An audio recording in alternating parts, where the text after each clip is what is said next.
Dalam nama Bapa dan Putera dan Roh Kudus. Amin. Allah Bapa yang Maha Pengasih dan Penyayang, kini kami kembali datang ke hadapan-Mu, bersyukur atas cinta-Mu yang berlimpah dan tiada berkesudahan.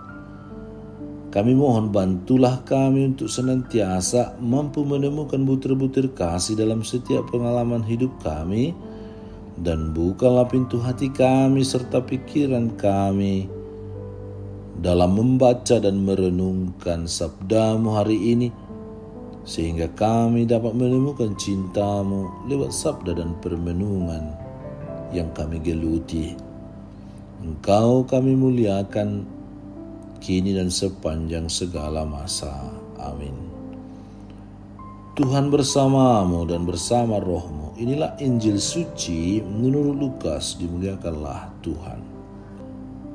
Dan kepada beberapa orang yang menganggap dirinya benar dan memandang rendah semua orang lain, Yesus mengatakan perumpamaan ini. Ada dua orang pergi ke bait Allah untuk berdoa. Yang seorang adalah Farisi dan yang lain pemungut cukai.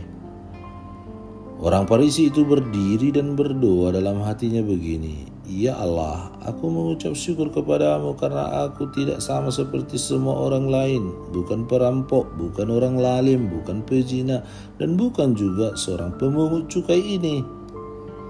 Aku berpuasa 2 kali seminggu, aku memberikan 1/10 dari segala penghasilanku." Tetapi pemungut cukai itu berdiri jauh-jauh.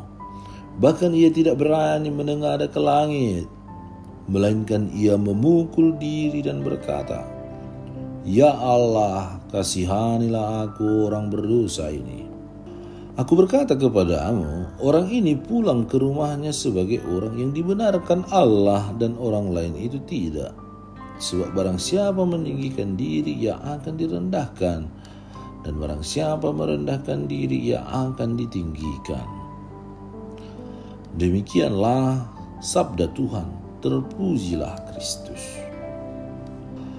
Saudara dan saudari terkasih, kalau minggu lalu kita diingatkan perihal iman adalah kunci untuk membuka kasih kerahiman dan pertolongan dari Allah, maka hari ini kita diajak merenungkan hal serupa, yakni doa.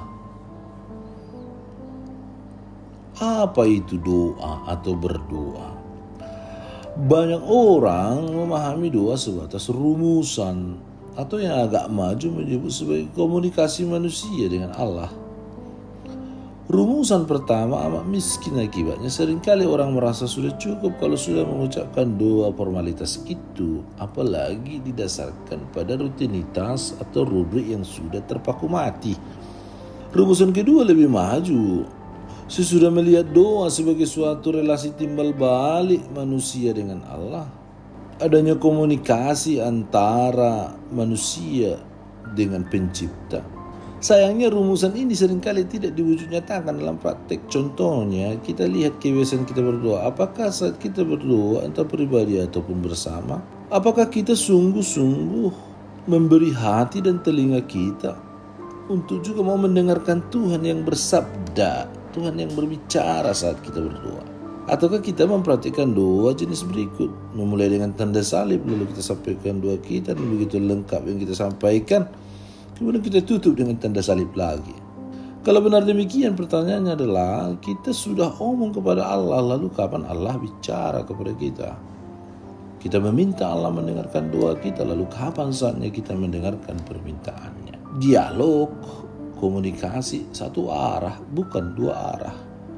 Kitab Putra Sirak berkata, doa orang miskin menembus awan. Dalam Injil, perumpamaan Yesus tentang dua orang pemungut cukai dan seorang Farisi yang datang ke bait Allah untuk berdoa. Kedua orang ini mempunyai latar belakang yang kontras, yang oleh Lukas, pengarang Injil, dirangkum dalam kata, orang yang menganggap dirinya benar dan memandang rendah semua orang lain. Orang Farisi tadi berbeda dengan pemungut cukai. Pemungut cukai oleh masyarakat zaman ini juga dicap sebagai pendosa publik dan disingkirkan oleh masyarakat. Dijauhi artinya. Tetapi bagaimana di mata Allah, di mata Yesus, di mata Tuhan? Ternyata Yesus menyatakan buah kebalikannya. Bukan karena kesalehan si Farisi atau pekerjaan si pemungut cukai, tetapi karena bagaimana mereka berdoa. Si Farisi saat berdoa bukan merendahkan dirinya dan memuliakan Allah, tetapi justru menyampaikan litani, merendahkan si pemungut cukai, dan seolah dengan itu ia harus didengarkan dan dikabulkan seluruh permintaannya oleh Allah. Mungkin yang Farisi katakan itu benar, bukan begini, bukan begitu, dan melakukan ini. Tetapi mengapa harus merendahkan orang lain? Pemungut cukai karena merasa pendosa, maka merasa tidak layak untuk berdoa panjang dan bahkan tidak merasa layak untuk menginjakkan kakinya melewati pintu bait Allah. Tempat yang sangat kudus itu. Ia hanya bisa berdiri jauh-jauh, bahkan ia tidak berani menengadah ke langit. Melainkan ia memukul diri dan berkata, "Ya Allah, kasihanilah aku orang berdosa ini."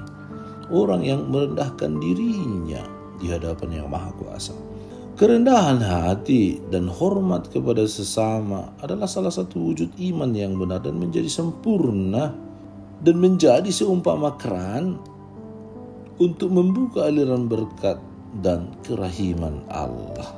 Di hadapan kita tidak perlu jasa yang kita sampaikan, yang kita katakan, atau apa yang kita lakukan dan merendahkan orang. Tetapi sebaliknya, kita harus merendahkan hati dan diri kita malahan. Merasa tidak layak, aku ini adalah hamba. Pengajaran ini serupa dengan perumpamaan pengadilan terakhir.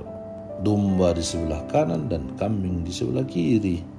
Orang-orang yang sudah melakukan hal-hal yang baik, membangun relasi dengan baik kepada Tuhan dan sesama, akan ditempatkan di sisi Allah, akan mendapat, akan diberikan, akan dibukakan apapun yang kita minta. Semoga ya Bapa yang Maha Kuasa, kami bersyukur atas kesempatan yang Kau berikan kepada kami untuk memulai hari yang baru ini. Kami mohon rahmat-Mu agar kami dapat menggunakan waktu dan talenta kami untuk memuliakan nama-Mu. Berikanlah kepada kami kebijaksanaan untuk mengambil keputusan yang tepat dalam hidup kami, serta kekuatan untuk melawan segala godaan dan rintangan yang kami hadapi, khususnya saat kami berdoa. Ajari kami untuk merendah di hadapan-Mu yang Maha Kuasa. Ajari kami untuk tidak mengumbar jasa-jasa kami, kehebatan kami, dan merendahkan orang lain demi motivasi, keinginan, harapan kami dikabulkan oleh-Mu, oleh Engkau Tuhan dan Penyelamat kami.